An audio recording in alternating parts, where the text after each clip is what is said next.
बिस्मिल्लाहिर्रहमानिर्रहीम, अस्सलाम वालेकुम। अली सलमान जी टीवी के तमाम नाज़रीन को जी स्पोर्ट्स में खुश आमदीद कहता है, जब पीर से लेकर जुमेरात तक रोज़ाना रात 11:03 पर हम इस महफिल को सजाते हैं आपके लिए और बात करते हैं उस दिन खेले जाने वाले स्पोर्ट्स के हवाले से।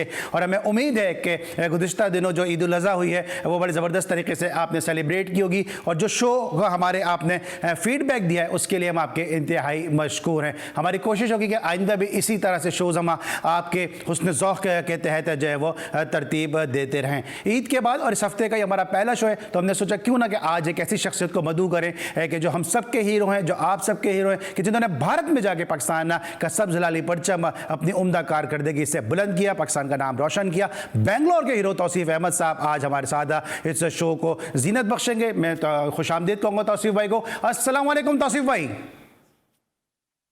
जी वालेकुम सलाम अली, बहुत बहुत शुक्रिया आपका। सर ये बताएं सबसे पहले आपकी ईद कैसी गुजरी? माशाल्लाह आप हम सबके तो हीरो हैं ही, लेकिन माशाल्लाह आप दादा भी हैं, नाना भी हैं, एक बड़े ज़बरदस्त पुरमुशफ़िक़ फादर भी हैं और बड़े लविंग एंड केयरिंग हस्बैंड भी हैं। ईद कैसी गुजरी आपकी?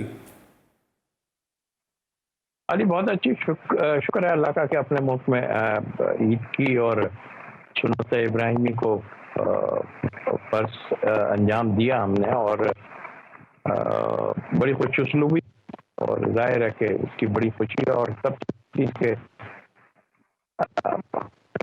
हमने जो है वो मनाई ईद। और जाहिर है आपने जिस तरह बात की, जाहिर है कि अब इतने फैमिली वाले हो गए तो अब बेटा बड़ा हो गया तो वही सारे काम काज वही करता है और उसी ने सारा कुछ किया। हम तो बैठे थोड़ा बहुत इंस्ट्रक्शन दी, उसमें थोड़ी बहुत इधर उधर होती है तो वैसे ऐसे नहीं ऐसे तो बस चल रहा है। वो नाना और दादा वाली बात है। ठीक है ठीक है। अच्छा तौसीफ भाई, आज एक और भी लिहाज से बड़ा इंपॉर्टेंट दिन है कि आज पाकिस्तान के मरहूम वसीम हसन राजा साहब की भी सालगिरह है, आज पाकिस्तान के हसन अली की भी सालगिरह है। लेकिन वसीम हसन राजा साहब जब आपका टेस्ट डेब्यू हुआ उस टेस्ट में आपके साथ खेले और अल्लाह ताला वसीम हसन राजा साहब को जो है करवट करवट जन्नत नसीब अता फरमाए। उस टेस्ट मैच की कुछ यादें हैं वसीम हसन राजा साहब की, कुछ यादें क्योंकि जेफ डेमोक का जो आपने आखिरी विकेट ली थी जेफ डेमोक की, वो कैच भी वसीम हसन राजा साहब ने आपकी गेंद पर लिया था।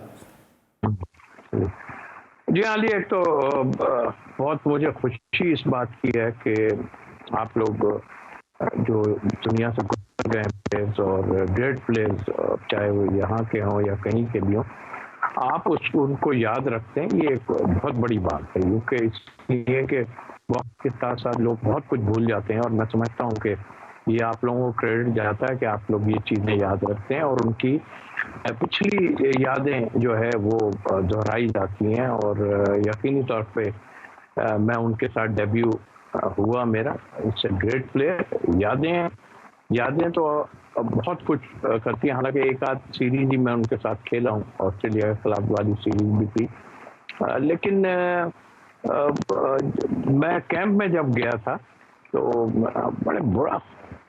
बड़े खुश मिजाज आदमी और प्लेयर जो थे वो तो सबको पता ही अटैकिंग करते थे, बैटिंग। और जब मेरा ट्रायल हो रहा था तो मुझे इसी तरह याद है कि उन्होंने ये प्रोग्राम बन गया था कि जी तौसीफ को खिलाना है या जो था, तो उन्होंने मुझे थोड़ा सा अटैक किया, नेट के ऊपर बता रहा हूँ।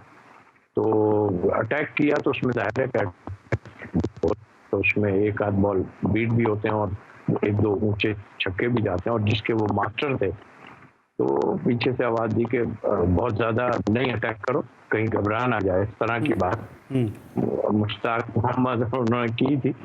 तो यादें हैं यार, और सच्ची बात है कि इज ए ग्रेट प्लेयर और नाइस पर्सन और पाकिस्तान के लिए जो सर्व किया दुनिया की टीम में उनको मानती थी, वेस्ट इंडीज के प्लेयर। जी हाँ ठीक है। अल्लाह ताला वसीम हसन राजा साहब की मग़फ़िरत फरमाए और अपने वक्त से पहले पैदा होने वाले बैट्समैन अगर इस दौर में होते तो शायद किसी भी लीग का वो हॉट केक होते, क्योंकि एग्रेसिव बैट्समैन थे, equally good against the pacers and equally good against the spinner. इससे पहले कि मैं तौसीफ भाई के साथ मज़ीद आज के मुद्दों के हवाले से बात करूँ, प्राइम का फॉर्मेट आज की टॉप स्टोरीज। लाहौर हाईकोर्ट ने चेयरमैन पाकिस्तान क्रिकेट बोर्ड के इंतखाबात कराने की इजाजत दे दी। पाकिस्तान भारत में वर्ल्ड कप जीतने के लिए फेवरेट है, साबिक कप्तान सरफराज अहमद। पर कंडीशन एक जैसी होगी सब टीमों के लिए कि पाकिस्तान जितने ज्यादा प्रैक्टिस मैचेस खेलेगा वर्ल्ड कप से पहले उतना पाकिस्तान का एडवांटेज होगा अगर वहीं पे हम ज्यादा मैचेस खेल लेते हैं। भारत में होने वाले वर्ल्ड कप में शादाब खान ग्रीन शर्ट्स के लिए ट्रम्प कार्ड होंगे। Matthew Hayden. Pak Bharat match का मेयार कुछ अरसे से गिर गया है। पाक भारत टाकरे से ज्यादा भारत और ऑस्ट्रेलिया का मैच वर्ल्ड कप में मेयारी होगा। सौरव गांगुली। भारत में खेलने का तजुर्बा न होने की वजह से पाकिस्तान टीम को वर्ल्ड कप में मुश्किल पेश आएगी। श्रीकांत। श्रीलंका ने भारत में होने वाले आईसीसी वर्ल्ड कप के लिए क्वालिफाई कर लिया। हमारी टीम में कप्तान तब्दील करो, कोच तब्दील करो, जो चाहे तब्दीली लाओ, लेकिन नताइज तवक्कुआ के बरक्स हैं। Ian bishop. West Indies cricket को बेशुमार मसाइल का सामना है। टैलेंट की शनाख्त न कर पाना मसाइल में से एक है। Carlos Brathwaite. ऑस्ट्रेलियाई स्पिनर नेथन लियोन अनफिट होने के बायस एशेज सीरीज से बाहर हो गए। आयशा अयाज ने पाकिस्तानी कौम का सर फख्र से बुलंद कर दिया। आयशा ने इंटरनेशनल ताइक्वांडो चैंपियनशिप में 3 मेडल जीत लिए। नाज़रीन, ये थी आज की टॉप स्टोरीज और वेल डन आयशा। इसी तरह से पाकिस्तान का सब जलाली परचम बुलंद करते रहिए। लेकिन साथ साथ ये 2 दिन में क्या माजरा हो गया कि 2 दफ़ा का वर्ल्ड कप चैंपियन अब वर्ल्ड कप से ही बाहर हो गया। और हमारे जो प्रोड्यूसर है फैज़ान मुस्तफ़ा नकीब बड़ी अरकरेज़ी के साथ इस प्रोग्राम को तरतीब देते हैं। उन्होंने एक टेम्पलेट भी तैयार की है कि किस तरह से जो है वेस्ट इंडीज़ इस टूर्नामेंट से बाहर हुआ। पहले टेम्पलेट देखेंगे और उसके बाद फिर तौसीफ भाई से गुफ्तगू का सर आगाज़ करेंगे। ये देखें जनाब, पहला मैच है जो वेस्ट इंडीज़ ने 39 रन से जीता अगेंस्ट यूएसए। फिर वेस्ट इंडीज ने 101 रन से शिकस्त दी नेपाल को। 35 रन से जिम्बाब्वे के खिलाफ उसको शिकस्त का सामना करना पड़ा और ये वो मैच था जहां से उनकी शिकस्तों का जो सिलसिला है वो शुरू हुआ। फिर टाइम हुआ मैच नेदरलैंड से सुपर ओवर में, लेकिन ये मैच भी नेदरलैंड जीतने में कामयाब हो गया था। स्कॉटलैंड के खिलाफ 7 विकेटों से शिकस्त हुई और यूं वेस्ट इंडीज जो है वो अब इस टूर्नामेंट से जो वर्ल्ड कप खेला जाएगा इंडिया में उससे बाहर हो गया। तो सिर्फ भाई अब बहुत खेले हैं वेस्ट इंडीज के खिलाफ। आपने वेस्ट इंडीज का टूर भी किया है, कोई एक्सपेक्ट कर सकता था कि वेस्ट इंडीज में इतना बुरा वक्त भी आएगा? जी अली, देखिए कुछ सालों से प्रॉब्लम उनके यहाँ बहुत ज़्यादा थी और मैं समझता हूँ कि उसमें क्रिकेट बोर्ड तो जो था अपनी जगह था, बट प्लेयरों से टीमें बनती हैं और मैंने ग्रेट प्लेयर, जाहिर है ग्रेट ही रहा है, कुछ प्लेयर्स उनके ऐसे, क्रिस गेल की मैं ख़ास तौर पे बात करूँगा और जाहिर है आपको पता ही है कि इनमें भी कुछ इनसाइड काफ़ी प्रॉब्लम्स हमें नज़र आ रही थी और जिसका नतीजा जो है उनकी कंट्री को भुगतना पड़ रहा। और इसमें जाहिर है यही चीज़ है कि हम ये खेलेंगे, वो नहीं खेलेंगे, वो खेलेंगे, ये नहीं खेलेंगे, तो इससे टीमें तो बर्बाद ही हो जाती हैं। और मैं समझता हूँ कि इन लोगों ने टीम को बर्बाद किया है और जिसका नतीजा आज देखें वो खड़े होके ही नहीं दी थी। ये हाल आना था। क्या लगता है आपको कि वेस्ट इंडीज के जो प्लेयर हैं वो T20 क्रिकेट पे ज़्यादा फोकस कर रहे हैं, इंडिविजुअल परफॉर्मेंसेस पे ज़्यादा फोकस कर रहे हैं? क्योंकि जिस दौर में वेस्ट इंडीज हकीकी मायनों में काली आंधी थी, उस दौर में भी हम देखते थे रिचर्ड हुए, क्लेवलाइड हुए, मार्शल हुए, गार्डनर, रॉबर्ट्स, ये वो प्लेयर थे जो परफॉर्मेंस करते थे लेकिन सीरियसनेस नजर आती थी। अगर आज या वेस्ट इंडीज को देखने, क्रिस गेल को अगर आप देख लें, आंद्रे रसल को देख लें या और भी उनके जो और प्लेयर हैं उनको अगर आप देख लें, पोलार्ड को देख लें, ग्राउंड में भी ऐसा लगता है कि जैसे सीरियसनेस उनकी नजर नहीं है, मौज मस्ती हंसी मजाक में लगे रहते हैं। आपने बिल्कुल ठीक कहा और इसको लोग कहें कि शायद वो प्रेशर नहीं लेते और जरा बड़ा उससे खेलते, नहीं, ये बिल्कुल बेकार बात है। इन्होंने जो है टीम की तबाही के जिम्मेदार ये सब हैं और उसका नतीजा सबके सामने आ रहा है कि आज दूसरी, देखिए जो आपने बात की ना 2020 वाली कि ये ज्यादा खेलना चाह रहे हैं, बहुत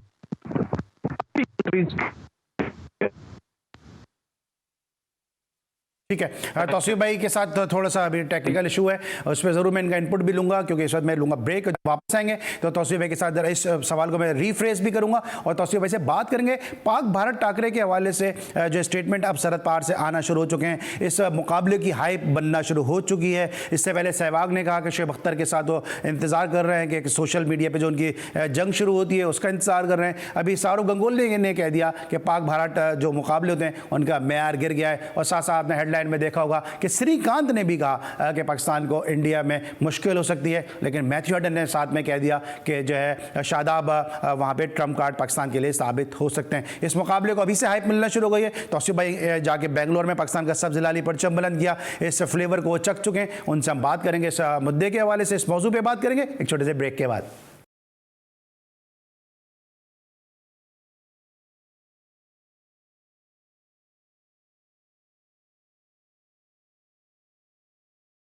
welcome back after the break. और आपने देखा कि इंडिया पाकिस्तान के मैच के कुछ ग्लिम्पसेस, और जब भी ये मैचेस होते हैं तो बड़े हाई वोल्टेज मैचेस होते हैं, लेकिन former Indian captain, former BCCI chief Sourav Ganguly साहब का ये कहना है कि पाक भारत मुकाबलों का मेयार गिर गया है। तो असीम भाई, इस बात से आप किस हद तक मुत्तफिक हैं? सिर्फ क्या ब्रैकेट करना ये चीज़ सही है कि पाकिस्तान और इंडिया के मुकाबलों का मेयार गिर गया है? क्योंकि as a student of the game, मैं जब क्लब क्रिकेट भी देखता हूँ, फर्स्ट क्लास क्रिकेट भी देखता हूँ, तो मुझे ये फील होता है कि ओवरऑल ही क्रिकेट का मेयार गिर गया है। म्यार गिरना किस लिहाज से कहते हैं? इस लिहाज से हम कहते हैं कि म्यार इसलिए कि प्लेयर जो है वो आप थोड़ा सा उसका दिमाग मेरे, अब आप दो टेस्ट मैच देख लीजिए ना, ऑस्ट्रेलिया और इंग्लैंड के, नजर आ रही थी दोनों तरफ से चीजें काफी अच्छी नजर आ रही थी ना सब। तो प्लेयर का ध्यान आप खुद देख लें कि किस तरफ गिर गया। और वो जो प्लेयर जो है वो टेस्ट मैच नहीं खेलना चाहते तो वो 2020 की तरफ चले गए। तो मेरे ख्याल से गिरने को तो मैं ऐसा नहीं कहूंगा कि मैं, जहां तक आपने इंडियन उसकी बात की है ना अली, देखें ये टैक्टिस हैं, और तुम हमारे साथ खेले कितना हो यार जब तुम हमें म्यार गिरने की बातें कर रहे हो। तुम्हारा म्यार गिर गया होगा, तुम तो इतनी क्रिकेट खेल रहे हो। हमारा म्यार नहीं गिरा भाई, तुमने गिराने की कोशिश की है और तुमने हमें डिस्टर्ब किया है। पूरे इंडिया को मैं कहता हूं कि उन्होंने हमें डिस्टर्ब किया है, चाहे बीसीसीआई हो, और साथ साथ मैं आईसीसी को भी बोलता हूं कि आप में इतनी सकत ही नहीं है। जाहिर है आप जिस उस पे चल रहे हो वो तो हमें डैमेज करने के लिए आपका बस चले तो आप हमें तबाह कर देते बिल्कुल। लेकिन शुक्र है अल्लाह का, हमारे प्लेयर, हमारे बोर्ड, ये सब जो है इन्होंने मिलके जो है हमको फिर से खड़ा कर दिया। इसलिए बीच में तो हम बिल्कुल ही हो गए थे, और अब भी आप कोशिश कर रहे हो मेरे भाई। ठीक है, आपकी ये बात प्लेयर डिस्टर्ब होने वाले नहीं है। आप थोड़ा खौफ है आपके ऊपर, और ये खौफ जो है ना आपको पता चल जाएगा मैच में कितना खौफ। ठीक है, क्योंकि म्यार जो आप बात कर रहे हैं, क्योंकि अगर वो ये बात करते हैं ओवरऑल क्रिकेट का म्यार गिर गया है, तो ये बात समझ में आती है। क्योंकि अगर हम माजी में वेस्ट इंडीज़ की टीम को देखें तो एक से बढ़कर एक फास्ट बॉलर होता था, और अगर हम ऑस्ट्रेलिया की टीम को देखें, फिर पाकिस्तान की टीम को भी देखें, कितने ऐसे फास्ट बॉलर थे कि जो 150 प्लस थे, कि वो शेब अख्तर की वजह से नहीं खेल सके, वसीम अकरम वकार की वजह से नहीं खेल सके, जाहिद का कैरियर प्रोलॉन्ग नहीं हो सका, जाफर नज़ीर, मुबशर नज़ीर, तनवीर मेहदी जो खुद आपके साथ यूबीएल से खेले, फास्टेस्ट बॉलर थे। सज्जाद एक आपके साथ एक बॉलर खेलते थे लाहौर के, वो कितने तेज बॉलर थे। बरकतुल्लाह मरहूम को वो चांसेस नहीं मिल सके जो वो कर सकते थे। इसके अलावा आपको याद होगा एक हबीब बलोच फास्ट बॉलर थे नेशनल बैंक के, वो काफी क्विक बॉलर थे, तो उनको चांस मिला। तो ऐसे बॉलर जो थे वो पाकिस्तान खेल सकते थे। अगर मैं आपके क्लब की बात करता हूं तो जो आपके ओपनिंग बैट्समैन थे मुबीन फराज, वो इस दौर में होते तो बड़े आराम के साथ फर्स्ट क्लास क्रिकेट रेगुलर खेल रहे होते। फिर आपके साथ महमूद हामिद भी खेले, वो पाकिस्तान के लिए बहुत कम खेले, आपके क्लब से खेले। तो ऐसे बहुत सारे प्लेयर थे। इसको देखते हुए अगर मैं कहूंगा म्यार कम हो गया, वो समझ में आता है, लेकिन सिर्फ ब्रैकेट करना कि पाकिस्तान इंडिया का म्यार गिर गया, ये थोड़ा सा मैं समझता हूं थोड़ा सा बायस ये स्टेटमेंट है। ये फजूल की बात है, ये फजूल की बात है। और जहां तक आपने म्यार गिरने का, देखें वो टाइम में कंपटीशन था, आपको खुद पता है कि वहां जगह कोई छोड़ ही नहीं पाता था, और मतलब इतनी जबरदस्त क्रिकेट होती थी। अब मैंने तो ये बात कई जगह पे की है कि उस वक्त के प्लेयर, जैसा आपने खुद भी कहा कि इस वक्त के प्लेयर इस वक्त होते तो सब खेल गए होते। मेरी अपनी थिंकिंग ये है कि ऐसे प्लेयर थे वो। ये जो इनका स्टेटमेंट है, ये स्टेटमेंट तो जो है डिस्टर्ब करने वाली बात है, और मेरा ख्याल है ये, मुझे इनके इस स्टेटमेंट से थोड़ा खौफ नजर आता है। खौफ इसलिए नजर आता है कि ये सोच, इनको पता है कि ये पाकिस्तान जो है ये कभी भी कुछ कर सकता है। यार ये हमारे टाइम में, ये तो ठीक है, उसके बाद जो कुछ हुआ हम उसको क्या कह सकते हैं। हमारे टाइम में तो भटकते भी नहीं थे करीब यार। ये अब ये बात जो कर रहे हैं, कमाल की बात कर रहे हैं। मैं आपको बता दूं कि ये इतने खौफजदा हैं, और इंशाल्लाह मुझे पूरी उम्मीद है कि ये अच्छा कॉम्बिनेशन बना के जाएंगे। कहीं भी खेल नहीं है, पाकिस्तान इनको हरा सकता है। देखिए तो आपको लगता है कि हर तरफ से घेरने की बात हो रही है, क्योंकि एक तरफ स्टेटमेंट शुरू हो गए हैं कि म्यार गिर गया, पाकिस्तान के प्लेयर्स को वहाँ खेलने का एक्सपीरियंस नहीं है, तो अब ये बात मैं टीवी पे बैठ के कहना नहीं चाह रहा कि पाकिस्तान के प्लेयर को तो उस वक्त भी एक्सपीरियंस नहीं था श्रीकांत साहब, जब आपका मुंह तोड़ के वसीम अकरम वहाँ से वापस आ गया था, जब 6 मैचों में से 5 में आपको वसीम अकरम ने आउट किया था, एक मैच के अंदर 5 मैचेस में वसीम अकरम को आपको आउट करने में एक हाथ था, और 6ठे मैच में उसके दोनों हाथ थे, क्योंकि इमरान खान की गेंद पर उन्होंने कैच किया था श्रीकांत को। तो ये सारी चीजें शुरू हो चुकी हैं, अहमदाबाद में वेन्यू रखना, ये सारी चीजें पाकिस्तान को घेरने के लिए शुरू हो चुकी हैं। यार घेर के क्या, प्लेयर जो है ना हमारे अभी इन चीजों से डिस्टर्ब होने वाले नहीं है। डेफिनेटली प्रेशर होता है, अपनी जगह सब कुछ होता है। ये कहना कि इंडिया में नहीं खेल सकता, हाउ कैन, यार आप क्या बात कर रहे हो? आपके यहाँ आन के तो आपको गोरे आपको मार मार के चले गए, ऐसा नहीं है। ठीक है, बुरा वक्त हम पे जो आया हुआ था, और अब इंशाल्लाह सारा कुछ है। और इस वर्ल्ड कप में और इसमें आप देख लेंगे कि आपकी जो पोजीशन होगी ना, आपको खुद नजर आ जाएगी। आप पाकिस्तान और इंडिया पे ही खाली फोकस है। अब ये जो अभी कह रहे हैं कि ऑस्ट्रेलिया और भारत का बड़ा मैच होगा, ये भी एक डिफरेंट बात करने की, ये भी डिस्टर्ब करने वाली बात है। तो मैं समझता हूं कि इनको सोचना चाहिए, और मेरा ख्याल इनकी प्लानिंग होती है। तो भाई आप ये समझते हैं कि जैसे आप एक बात कर रहे हैं, आप बेंगलोर के हीरो हैं, सनी भाई, अगर सुनील गावस्कर साहब ये बात करें, जिम्मी अमरनाथ ये बात करें, समझ में आता है, उन्होंने पाकिस्तान के खिलाफ बहुत परफॉर्म किया हुआ है। यशपाल शर्मा पाकिस्तान के खिलाफ हमेशा खड़े हो जाते थे, वो बात करें, दिलीप वेंगसरकर ये बात करें, तो समझ में आती है बात। एक आदमी जिसका मुंह तोड़ के वसीम अकरम इंडिया में वापस आया, एक इनिंग में एक मैच में 2-2 बारियां दी, एक ही ओवर में दूसरी दफा भी वो आउट हो गया, वो पाकिस्तान के लिए ये बात कर रहा है। नहीं अली, ये मैं बता तो रहा हूँ आपको कि ये एक प्लानिंग शुरू हो गई अभी से कि इनको डिस्टर्ब कर दो। एक तो पहले ये सोचते थे कि शायद हम लोग नहीं जाएं, लेकिन अगर हम, ठीक है, हमारा क्रिकेट बोर्ड, हमारी गवर्नमेंट चाहेगी तो हम जरूर जाएंगे, और नहीं चाहेगी तो हम नहीं जाएंगे। लेकिन मेरी अपनी थिंकिंग ये है कि हमें इनको खेलना चाहिए इनसे, और इनसे कहो कि भाई एक आध मैच पे ना रखो, हमारे साथ जरा लंबी सीरीजें खेलो, तो आपको कहानी पता चल जाएगी। हमने आपको देख लिया है, क्या लगता है आपको, आप जो समझते हो चीज़, क्या लगता है आपको कि एशेज का जो इनका जख्म है वो अभी तक जो है उसको भुलाने के लिए ये बातें हो रही हैं कि इवन जो टेस्ट चैंपियनशिप का फाइनल था उसका जख्म भुलाने की ये बातें हो रही हैं कि चूंकि बड़ा प्रेशर इस वक्त इंडियन टीम के ऊपर, तो उन्होंने जरा डाइवर्ट कर दो, पाकिस्तान को इन्वॉल्व कर दो? देखिए वहां भी जो प्रॉब्लम है सबको पता है, और आप उनके जो कप्तान साहब है ना शर्मा, जो मतलब आई मीन के ये वहां भी एक ग्रुप बंदी बहुत खौफनाक वाली चल रही है। और मैं समझता हूं कि ये खत्म करने की कोशिश विराट कोहली को इन्होंने एक ग्रुप ने शुरू की थी कि विराट कोहली को किसी तरह जो है वो कर दें। मगर देखें, अब ठीक है उनके पास प्लेयर आ जरूर गए, मगर विराट कोहली को ये अभी बाहर नहीं कर सके, और अगर ये करेंगे तो इनको और प्रॉब्लम खड़ी हो जानी है। इसलिए ये सिर्फ और सिर्फ जो है ये मैं तो अभी मैंने पिछले उसमें भी कहा था कि उनके कप्तान को जो है फारिग करना चाहिए, क्योंकि वो उसमें इतना तपड़ है नहीं। ठीक है, उसने परफॉर्मेंस की है, सब कुछ है, अपनी जगह। सर बाहर करना चाहिए, कप्तान तब्दील कर देना चाहिए?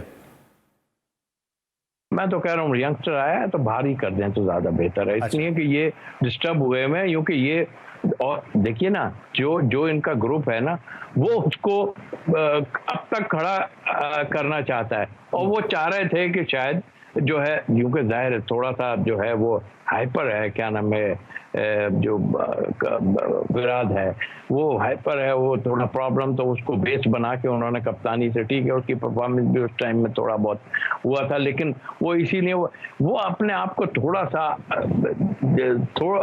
विकेट कीपर जो धोनी का आधा भी बन जाए ना वो जो ग्राउंड के अंदर, तो मैं समझता हूँ कि वो इस वक्त भी जो है वो इन सबको जो है प्रॉब्लम खड़ी कर देगा इनके अपने प्लेयरों को। ठीक है, अच्छा तो भाई इसको वाइंड अप करेंगे, मुझे ब्रेक पे भी आना, लेकिन जाते जाते एज ए स्पिनर आप क्या समझते हैं? मैथ्यू हेडन का जो स्टेटमेंट है कि शादाब ट्रम्प कार्ड साबित होंगे उन पिचेस पे, क्योंकि हम देखते हैं कि जो शादाब जो है या लेग स्पिनर इतने ज्यादा पाकिस्तान के कामयाब हुए नहीं है वहां पे।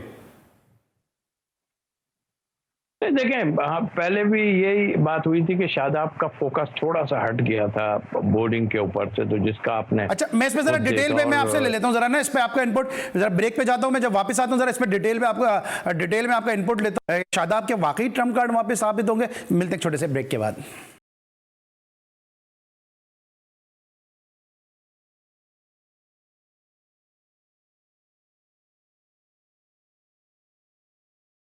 Welcome back after the break. और ब्रेक पर जाने से पहले हम बात करते हैं पाकिस्तान और इंडिया के मुकाबलों के हवाले से, और अब इसी मौजू पर लब कुशाई की है सरफराज अहमद ने, जब नेल्सन मंडेला ट्रॉफी की जो फाइनल जो सिलेक्शन थी उसके हवाले से वो अपने ख्यालात का इजहार कर रहे थे। सरफराज ने क्या कहा, आइए पहले वो सुनते हैं।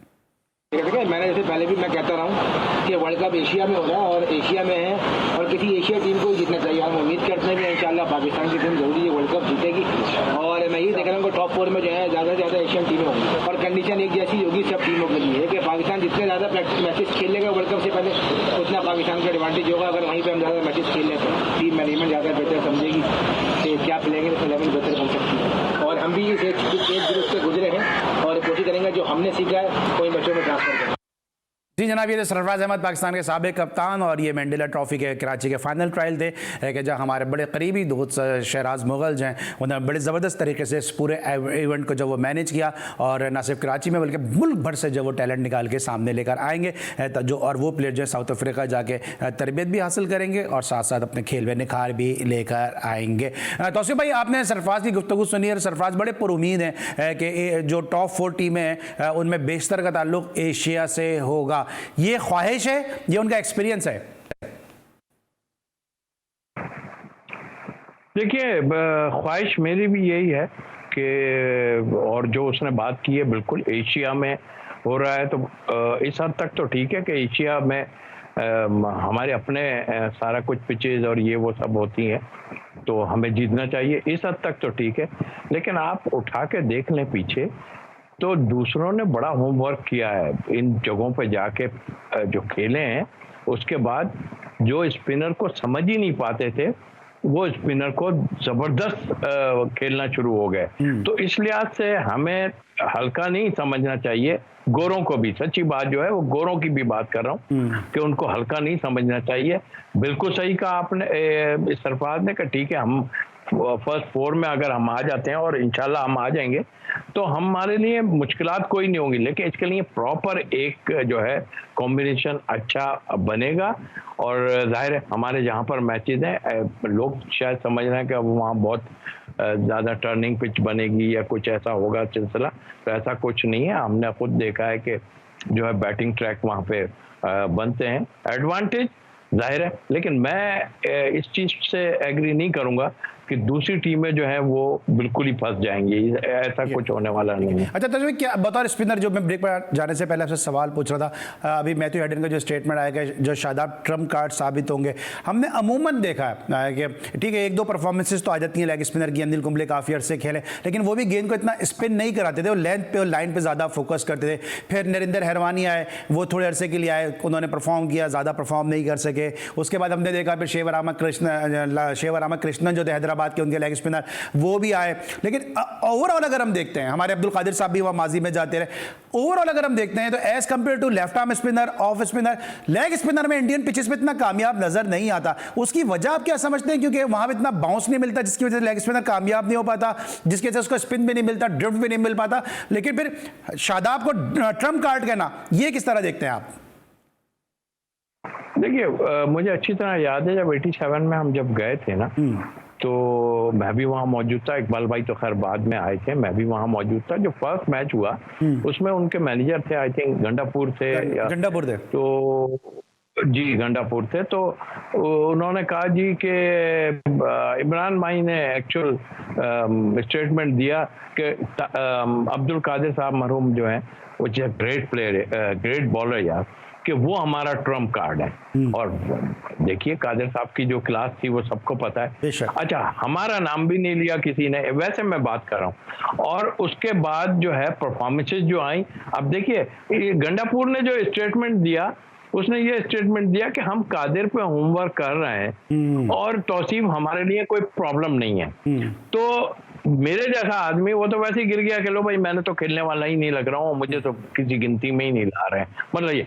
लेकिन ये अगर क्रिकेटिंग उसमें देखें तो leg spinner wicket taking bowler होता है, और मुझे काफी उम्मीद है कि अगर शादाब अपनी पूरा फोकस उस पर करेगा ना तो मुश्किलात डाल सकता है। देखिए लेग स्पिनर जो होता है, कुछ भी कहीं ना हो रहा हो उसका इतना बहुत जरूर टर्न होता है, कुछ भी हो रहा हो, बट उसके लिए जाहिर है आपकी बड़ी फॉर्मेट की है। 2020 में आप जल्दी करते हैं तो शायद आपको बहुत ज्यादा जो है वो करते हैं, एक्सपेरिमेंट करते हैं, तो उसमें वो ग्रिप भी नहीं कर पाते हैं बॉल को, और कोशिश करते हैं रन्स बना लें। यहाँ पूरा मौका होगा 50 ओवर में, आप 10 ओवर आपने करने, तो अगर सही लाइन और लेंथ पे, तो मैं उसकी बात से एग्री करता हूँ कि ट्रम्प कार्ड हो सकता है। लेकिन पिचेस क्या आपको लगता है फेवरेबल होती हैं इंडिया की, जो उनकी सॉइल मैकेनिक्स को अगर आप ध्यान में रखें कि जो लेग स्पिनर को सपोर्ट कर सके? देखिए उनके पास भी तो स्पिनर तो है ना, उनके पास भी स्पिनर है ना, तो वो कोई सिर्फ पाकिस्तान। हाँ देखिए अब तो आईसीसी और ये सब इतनी चेक एंड बैलेंस हो गया कि आप अपने मतलब से अब पिच बनाना आप ठीक होगा, फौरन ये हो जाता है ये ठीक नहीं थी पिच जी, इसको पॉइंट कम कर दिए। अब ये तो नहीं होगा कि वहां पर आप जो है बिल्कुल रड़ा, जिस लफ्ज में मैं कहूंगा कि रड़ा बना दें आप गोरों के लिए। अब कोई चालाकी कोई कर नहीं सकता, क्योंकि जो सरफस होगा ना वो अच्छा सरफस होगा, वहां पे कोई ऐसा नहीं होगा कि हमारे टाइम में हमने देखा बेंगलोर में जो समझ ही नहीं आ रहा था, बज़ाहिर तो पिच नहीं लग रही थी लेकिन वो इतना बड़ा टर्न हो रहा था। तो अगर आज का टाइम होता तो वो पिच को मेरा ख्याल है कि खतरनाक करार दे दिया जाता, चाहे इतना उछल भी रहा था बॉल और सारा कुछ हो रहा था। तो मेरा ख्याल है कि ये जो है ना स्पिनर्स को, अगर अच्छा स्पिनर है तो वो जरूर कामयाब होगा। अच्छा तौसीफ, 25-30 सेकंड है, 2 क्वेश्चन है, क्विकली इसके जवाब दीजिएगा। एक तो ये एशेज में जो हुआ बेयरस्टो के साथ, ये आपको क्या लगता है कि ये इसमें इतनी जो हाहाकार मची है, अगर ये क्रिकेट के रूल्स के लिहाज से अगर आउट है तो इस पे स्पिरिट ऑफ द गेम की बात होनी नहीं चाहिए? जो चीज़ रूल में वो against spirit of the game में भी आती है फिर? स्पिरिट ऑफ द गेम है क्या? स्पिरिट मतलब जो रूल्स बने हुए हैं वो तो है ना। कैच पकड़ के वो जो, मैं तो उस कैच को भी कहता हूँ कि वो कैच जो किया था पेसर जो उनके, वो भी नॉट आउट था, इसलिए कि कहा जाता है कि जब तक बॉडी बिल्कुल होल्ड ना आप कर लें, क्योंकि आप एक्शन में होते हैं ना, उसमें आप का जो है सीधा आपकी बॉल जो है जमीन पे लगी, चाहे कुछ भी कहता नहीं, आप कोई और रूल चेंज कर दिया अपनी जगह। और जहां तक इसका ताल्लुक है, बिल्कुल आउट था वो, तो बीट होता ही वो आगे चला गया और उसके हाथ में गेंद था, टाइम था और बिल्कुल फेयर ये हुआ है। क्योंकि सिमिलर वहां पे थोड़ा सा, क्योंकि ये बिल्कुल वैसे ही गेम अवेयरनेस थी जैसे अजहर अली और असद शफीक ने दिखाई थी कि गेंद बाउंड्री के बाहर नहीं गई, बीच में दोनों खड़े हो गए। तो इसमें प्लेयर ही कसूरवार है, इसमें कोई अगेंस्ट द, अपने नाज़रीन के लिए तौसीफ भाई से मैंने इस पे विजडम हासिल किया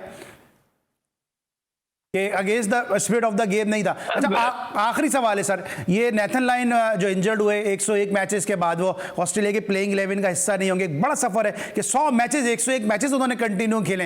एज एन ऑफ स्पिनर आप क्या समझते हैं कि उनका ना होना कितना जो है वो नुकसानदेह हो सकता है? देखिए इस वक्त वर्ल्ड का बेहतरीन स्पिनर है और वो मैं समझता हूँ कि उसको जाहिर है कि ये 50 ओवर की क्रिकेट में देखिए वो बड़ा संभाल के चलाते हैं। आप देखें उन्होंने उसको 2020 में करीब भी नहीं रखा है, ठीक है खेला हो शायद कोई, लेकिन करीब नहीं रखा। वो अपने प्लेयर को जरूरत थी तो उन्होंने खिलाया, समझ रहे हैं आप। अब वो पिच के हिसाब से, पिच बैटिंग के लिए थी सारा। एक आदमी इतने क्रिकेट खेल के और इतनी परफॉर्मेंस दे के, जाहिर है आपका फर्ज बनता है, और कप्तान जो है मैं उसको क्रेडिट देता हूं कि वो जो है ना जिस तरह टीम 11 की बनाता है तो रेस्ट तो मिलना चाहिए उसको। ठीक है, और इंजर्ड भी होगा, इसके साथ रेस्ट उनका बनता भी है। Thank you so much Tauseef भाई हमारे साथ मौजूद थे। इंशाल्लाह कल फिर मुलाकात होगी। अली सलमान को इजाजत दीजिए, अपना बहुत अल्लाह हाफिज।